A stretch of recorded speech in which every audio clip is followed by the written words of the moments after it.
Guys, I'm excited to announce that today is the official release date of my new book.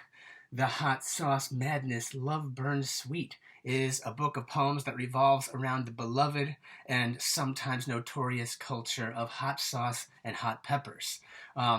Its 814 rhyming couplets delve into that rich and addicting world, whether they focus on the pepper's pain, flavor, their linguistics, or their history.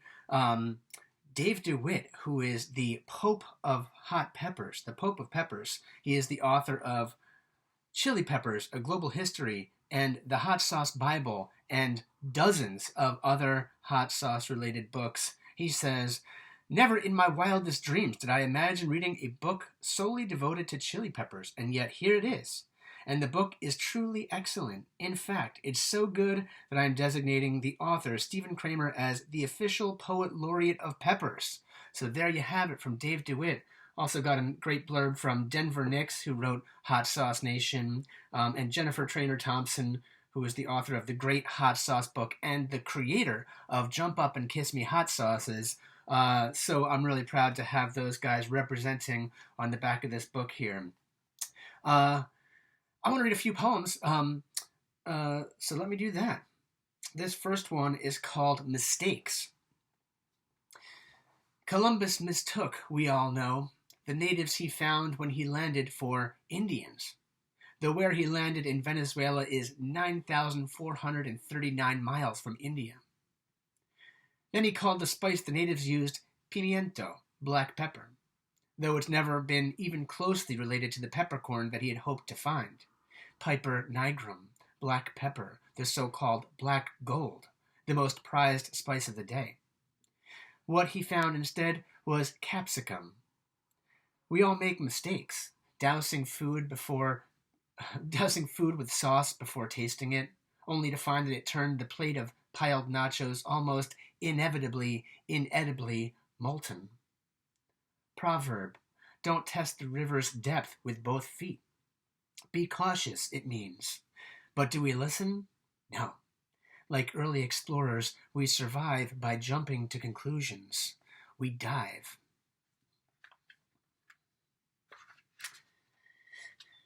This second one is called Pain. Leopold von Sacher-Masoch, the writer bewitched by our love of pain, and whose name spurred our word masochism, understood not only how pain says to our body, stop, trying to keep us alive, but also how we so blissfully disobey. Most of us mess with pain in the most secure ways. Roller coaster, bungee jump, horror movie, because suffering so often links arms with pleasure. The sweat is welcome. Brow, upper lip, the weather of all your hidden creases gone muggy. Your body, imagining physical heat, tries to cool off, inducing sweat, tears, the mucus slick beneath your nose.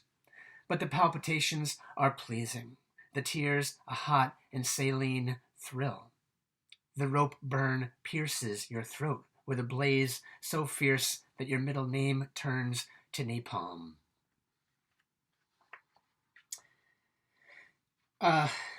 Let's see here. This one is about, poor George Washington and his missed opportunity. George Washington's missed opportunity. Though in 1785 George Washington grew cayenne peppers in his Mount Vernon, Virginia garden, the pepper never made its way into the recipes in Martha Washington's Book of Cookery. Let's consider that disappointment number one. And sure, he was a delegate to the First Continental Congress. He led the Continental Army in the Revolutionary War, and he had strong showings in Valley Forge and Yorktown, and created the United States Navy. But in another disappointment, 4 years after he grew those peppers, when he became the first president, he could have, but didn't vote to make them our national fruit. It's a shame. It's a shame. So there's this middle section. There's 3 sections in this book. The middle section is it focuses on peppers, and it starts with shishito peppers, and it climbs the Scoville scale past cayenne, past habanero, and culminates in pepper X. So I think I'll read two poems from that section. The first one I'll read is about the jalapeno. And at the top of each poem, it has how many Scoville units they are. So jalapeno, 2,500 to 8,000 Scoville units. The Nahuatl word jalapa, from the roots jali, meaning sand, and apan, meaning water place, is the source of the name of Veracruz's capital, which became the source of this pepper. Some call it chili gordo, the fat chili, and it's often picked green before it's fully ripe. Corking, those gray, lightning-like lines you might find on a jalapeno, those thin streaks formed because the skin can't keep up with the pepper's growth. Some call them scarring or stretch marks, and many in the U.S. see them as flaws. But south of the border, they're considered tokens of excellence. The more corking, the more heat.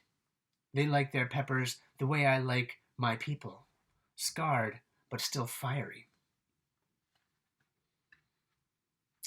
And lastly, I think we'll do the dattel pepper, which is 100,000 to 300,000 Scoville units.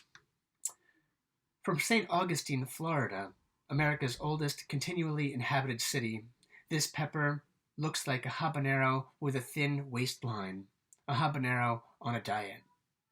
Also known as the yellow lantern, it's as hot as a hab, but with a sweeter, fruity kick.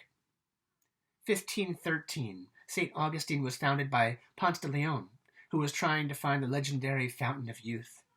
Many studies show that those who enjoy spicy foods live longer, because chilies are antioxidant. They fight obesity. They promote digestion and reduce the chances of heart disease. So maybe Ponce de Leon really did find the fountain of youth, and its name is capsaicin. So guys, that is a small taste of what happens inside of the Hot Sauce Madness Love Burn Sweet. Do you love spicy foods? Do you know someone who loves spicy foods? Check out this book in the link below. Come take a bite out of these verses and see if you can handle the heat. Have a good one, guys. Stay safe out there.